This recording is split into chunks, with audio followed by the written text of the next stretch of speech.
Hello and welcome to Reportage. This is Danish bin Nabi. I am joined by Professor of Peace and Conflict Research at the Department of Peace and Conflict Research, Uppsala University in Sweden, Mr. Ashok Swain. Mr. Swain also writes weekly column Right is Wrong for the Gulf News. I shall ask him about the recent controversy stoked by the BJP national spokesperson about Islam, the BJP rule since 2014 and the spread of hate in India. Mr. Swain, welcome to Reportage.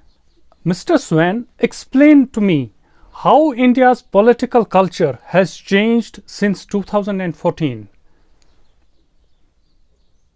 You see, the political culture till 2014, the political culture has changed since independence. For a period of time, the Indian political culture was, particularly under Nehru, was more how to consolidate a democracy and secularism, those two things. Of course, there was a certain period came, then and because of the one-party domination of Congress party, though the secularism, spirit of secularism stayed strong, there was a certain kind of problems came with being democratic. But I think what happened since 90s particularly, the political culture of India continued to be certain challenges to the secular part.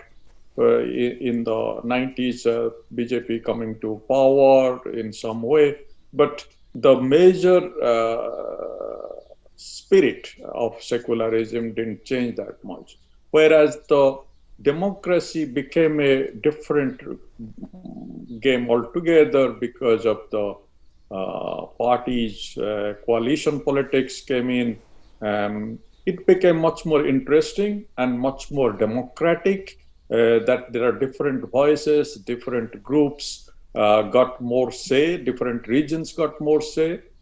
But that when those things were really getting more hopeful or giving hopeful signs, the 2014 came.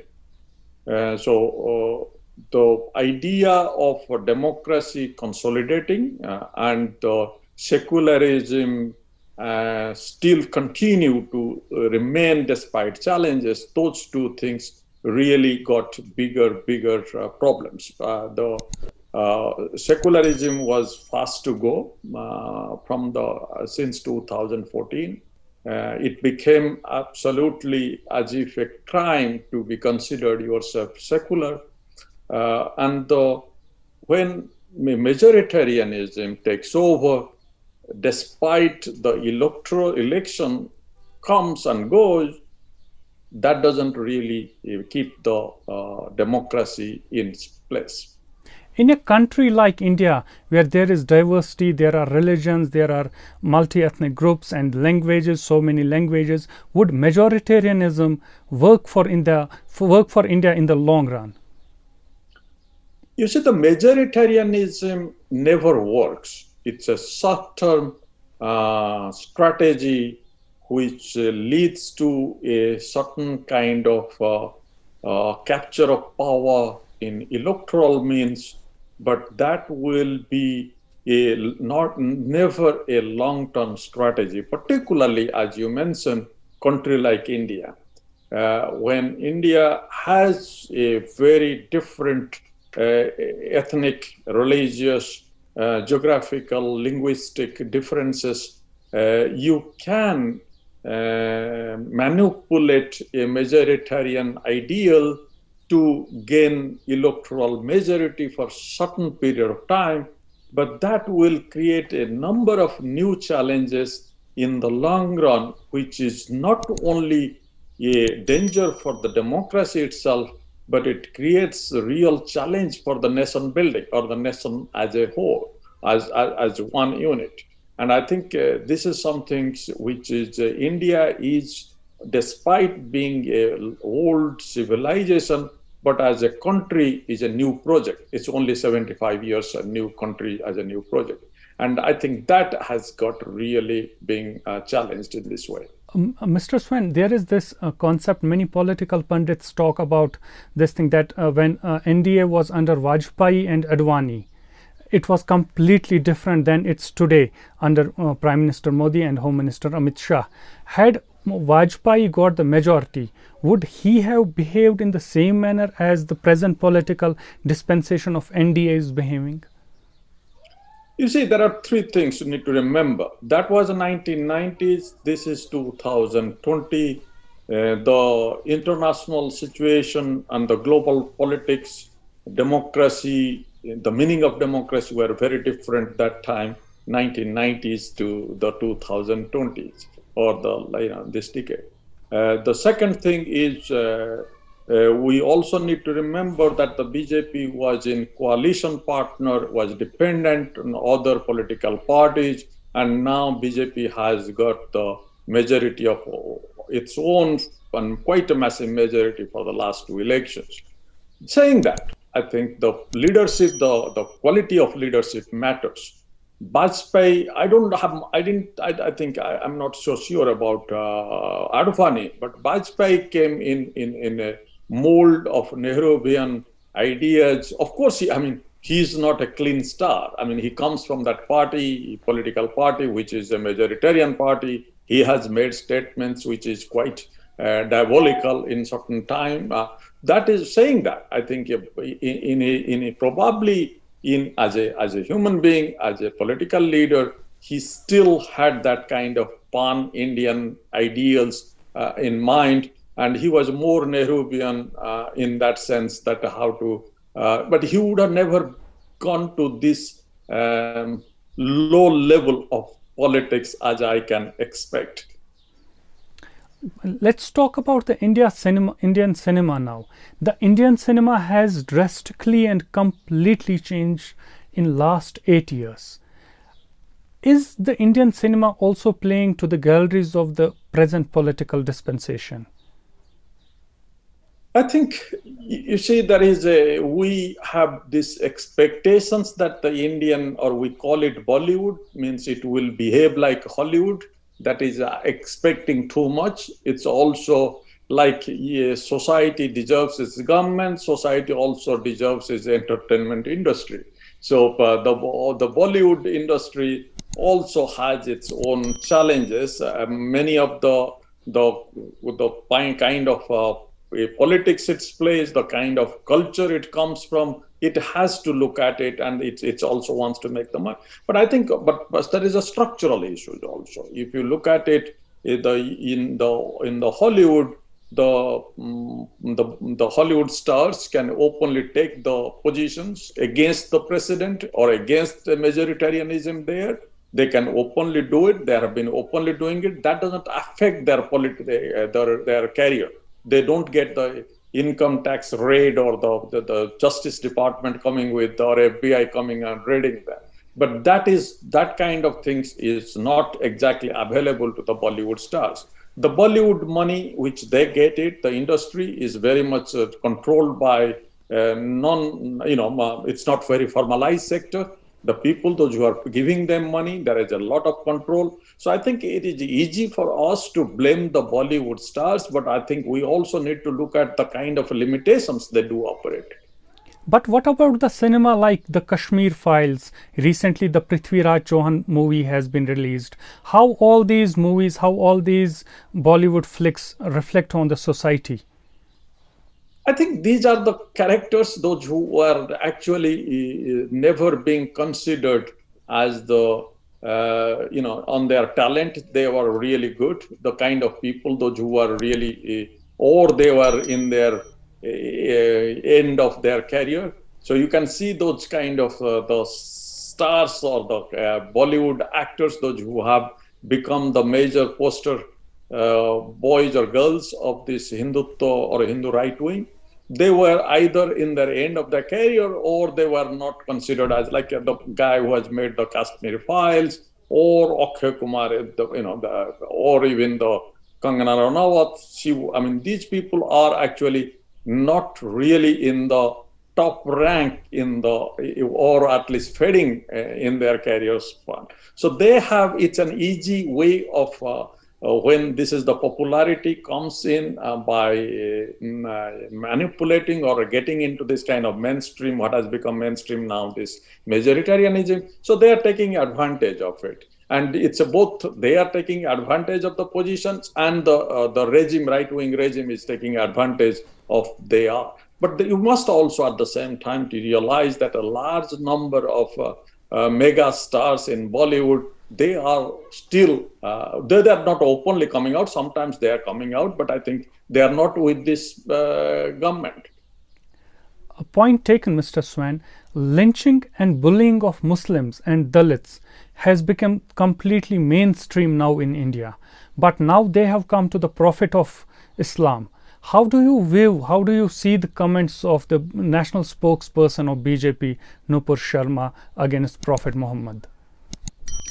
I think we must really look at the origin, and that what has happened. The Indian political discourse has not been the same that as it used to be, because despite, I mean, we might be going to Vajpayee or Advani or anyway. I mean, even that time there was a decorum was maintained, there was a sensitivity was being respected. Those things are not there, and the real problem goes to, or the real blame should go to Narendra Modi. I think he is the person who started really, I mean, if you go back to the history, when he became the chief minister of Gujarat, the kind of statements he has made, since then it started, and it became politically beneficial.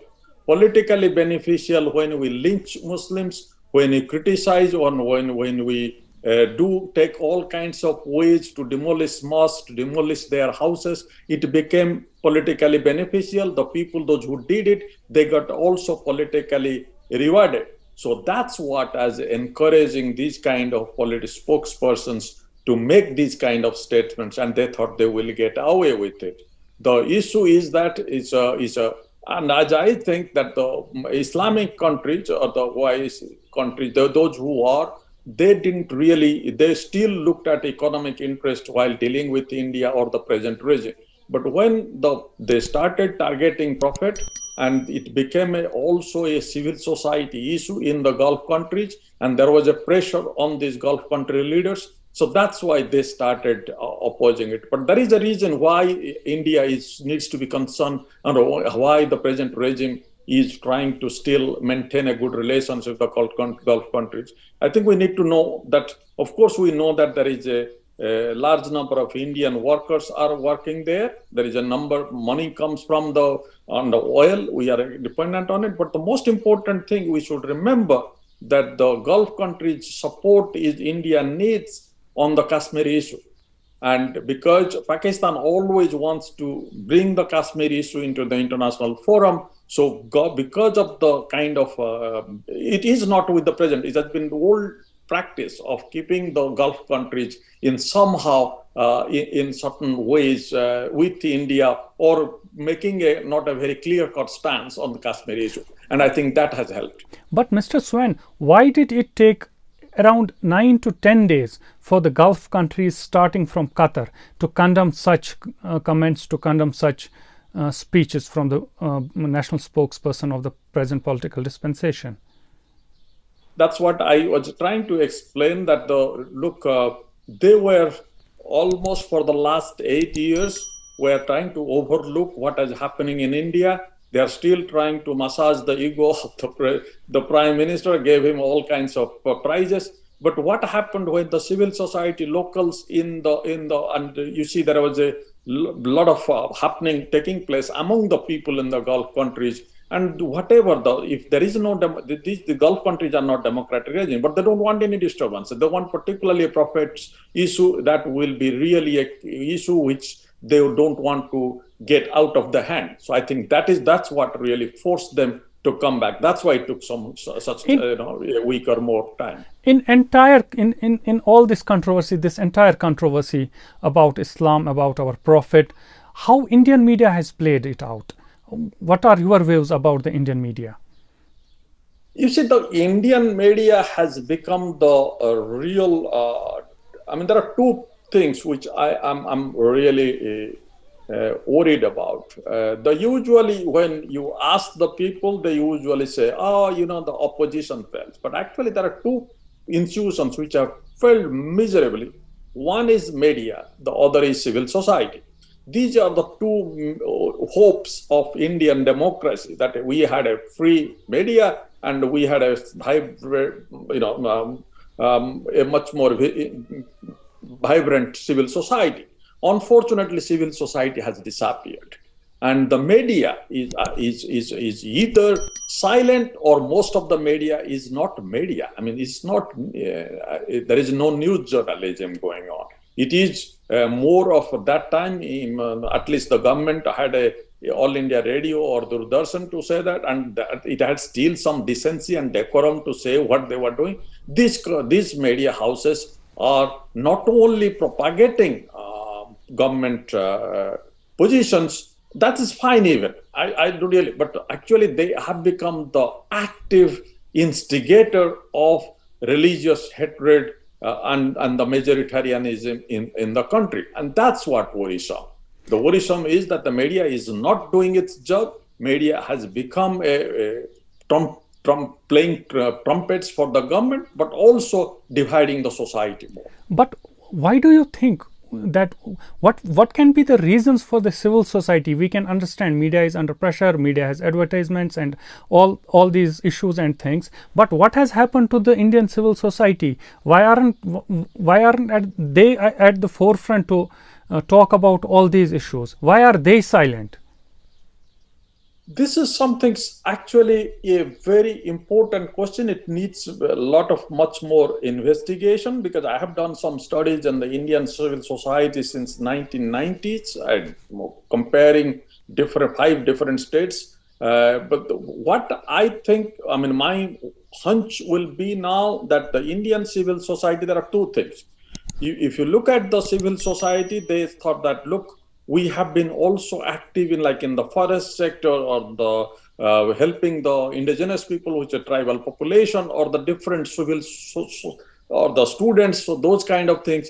If we are going against the government, then we will be possibly not able to do our job. I know many of the civil society actors, because there is a foreign money has dried up, so there is they have to be dependent on, and they think that if they will be critical of the government, their life will be difficult to carry out their main task, which they have been engaged for decades now. The other ones, I think, there are people which are there. I find it, even the civil society do quite in somehow affected by this majoritarianism and the upper caste mindset. So they do not see it's a real problem. They do have some of the civil society with this kind of RSS mindset, though they were acting for the social cause, but I think they do believe in that way, that this is the majoritarianism is good, or the majoritarianism India is becoming this nationalistic Hindu philosophy. So I think that we have to see that some people are, some civil society, they just keeping quiet and doing their own job, rather than being affected by the wrath of the government and not bringing the political issue or the real issue challenging the government. The others they think what the government is doing good. So that's what has really brought the silence to these civil society actors. So there also needs to be a major rejig of the Indian civil society, so that they come out and talk about the present issues. Of course, because you see, when a society starts discussing, debating, bringing the issues which are real critical, that time we have a problem. We have silenced the press, which is the critical press. We have tried to keep them. I'm talking about the regime has silenced it. The regime has silenced the academics. Academics are unable to speak up. The regime has silenced the civil society. Civil society is relatively supposed to be free, but it has been silenced by both using both carrot and stick, which is more sticks, less carrot, but still going on. And the institutions have collapsed. I mean, Indian institutions, I didn't have much hope, but I think there was the judiciary is not judiciary that we see it's upper caste dominated. Then the police sectors, and there have been gradually infiltration of the RSS people into it. So that with the foreign policies, foreign services, those are actually being saffronized for some time. But the real actors, those who are the media, academics, and civil society, those three people, the three characters, those who are supposed to really stand up for democracy, stand up for secularism, stand up for humanism, they have really gone out of the picture, and that's the problem. Mr. Swain, my last question, which has two parts, and I need answers very quickly from you. First, do you think that BJP would come back to power in 2024? The second part of the question, and if they do you think that India can survive next 6 years of NDA government again? There is unless there is something drastic happens, I do still fear that they will come back to power. Because despite what happened in other issues, forget about rest of the things, but what happened in the COVID, nobody would have expected in the UP, the government to come back to power. If that didn't really teach the majority community a lesson, then they will be not coming soon. But if saying so, I think you are saying that whether India will survive. Let me tell you that even I had in 2019, before the election, I said India cannot survive another 5 years of Modi. And India is not surviving as India, to be honest, even now. So India is actually struggling to survive through as a country, but not as an India, which we are the constitution. Those who made the Indian constitutions, or the fathers and mothers of the Indian independence struggle, they had not envisaged the India like this. So India is there, but not the exactly India which is there. But if after another 6-7 years of the same rule, same type of rule, I think we should. We are going into. Whether that's not really the India which anyone can think of. But saying that, even if BJP gets defeated or Modi gets defeated, there is another party comes to power in 2024. If there is an election takes place, then I don't think the India will be back to 2014 again in such a short time. It will be a long-term project, again bringing back to India that the India which is actually, we thought that is a secularism and democracy. These two things are at least the pride of India's